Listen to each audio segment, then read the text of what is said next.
আসসালামু আলাইকুম, সবাইকে ঈদ মুবারক। সবাই কেমন আছেন? আলহামদুলিল্লাহ আমি ভালোই আছি। তো এবার আলহামদুলিল্লাহ রোজা 30টি হয়েছে। তো 30টি হওয়াতে হয়েছে কি আমার এই আরবিতে 24 বছর পূর্ণ হলো। আর এই দেখতে পাচ্ছেন ঈদের নামাজ পড়তে চলে আসছি। তো নামাজ কালাম পড়ে আমরা সকলে বসেছি, এই যে দেখছেন দোয়া হচ্ছে। তো আমরা সকলে দোয়া করতেছি, ভাই 20 টাকা হাতে নিয়ে দোয়া করতেছে। আর ভাই আমার মুখে কি যেন বিড়বিড় করে বলতেছে। সবাই মিলে বসে একটু আড্ডা দিলাম দেওয়ার পরে, দেখতে পাচ্ছেন এই যে। তো এখন নামাজ কালাম পরে একটু দেখি, এখন পরে বাসার দিকে যাইব। তো বাসা থেকে তো আলহামদুলিল্লাহ বাসা থেকে গিয়ে একটু রোজা ছিলাম তো সব কয়টি, এখন একটু জিরাইয়ে সব বন্ধু বান্ধব মিলে তো আসছে এই যে আমাদের পাশে উলপুর জমিদার বাড়ি। তো সেখানে আসছে যে ভাই ব্রাদার মিলে সকলেই, এই যে সেই ভাই ব্রাদারদের 20 টাকা হাতে নিয়ে দোয়া করছিল যে আল্লাহ যেন তাকে বেশি বেশি টাকা দেয়। তো দেখতে পাচ্ছেন এই যে বাড়িটা খুবই সুন্দর একটি বাড়ি। আর ঈদের দিন দেখছেন প্রচুর লোকজন হয়েছে এই বাড়িতে।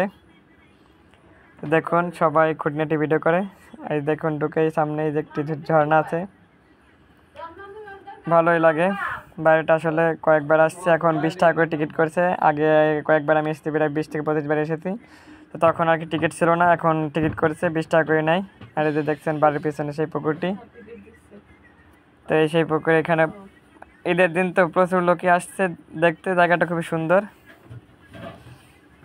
তো এখানে ঘোরাফেরা করে অনেক সময় চলুন আসুন দেখি। তো ঘুরতে ঘুরতে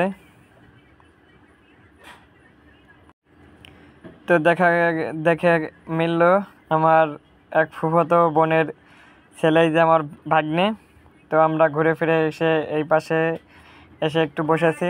এই যে বড় ভাই আমার সুমন আর আমার দুলা ভাই যে ডান পাশে, আর এই যে আমিও বসেছি, কষ্ট হয়ে গেছে ঘুরে। তো এখন আমরা বের হয়ে যাব। তো আপনাদের শেষবারের মতন একটু ভালো করে ঘরটাকে দেখাইতেছি। আর দেখুন প্রচুর লোক আসছে, আর ঝর্ণাটাও ভালোভাবে ছেড়ে দিয়েছে, ভালোই লাগতেছে দেখতে। আর ভিতরে শুধু আছে কিছু খেলনা ধরার জায়গা। তো এই দেখুন এই যে সেই আমাদের কাঙ্ক্ষিত বাড়িটি জমিদার বাড়ি বলে উলপুর। তো আমরা এখন বাসা থেকে বের হয়ে যাচ্ছি, কারণ ওই পাশে একটি সুন্দর একটি মন্দির আছে। তো আমরা এখন সেখানে যাব। তো চলুন আমরা এখন মন্দিরের চারদিকে যাই। এখন আমরা বাসা থেকে বের হয়ে যাইতেছি। তো দেখতে পাচ্ছেন এই সেই মন্দিরটি ফাঁকা বিলের মধ্যে, জায়গাটা খুবই সুন্দর। তো এখানে আসছি, ওই ভাই বোনেরা সব সামনে। তো এখন চলুন মন্দিরটির দিকে যাই। তো আমাদের মন্দিরটি দেখা হয়ে গেছে, এই দেখুন ওই যে। তো এখন মন্দির থেকে আমরা চলে যাইতেছি। আর আজকে ভিডিও পর্যন্তই, পরবর্তী ভিডিও নিয়ে আবার দেখা হবে। সবাই ভালো থাকবেন, আল্লাহ হাফেজ।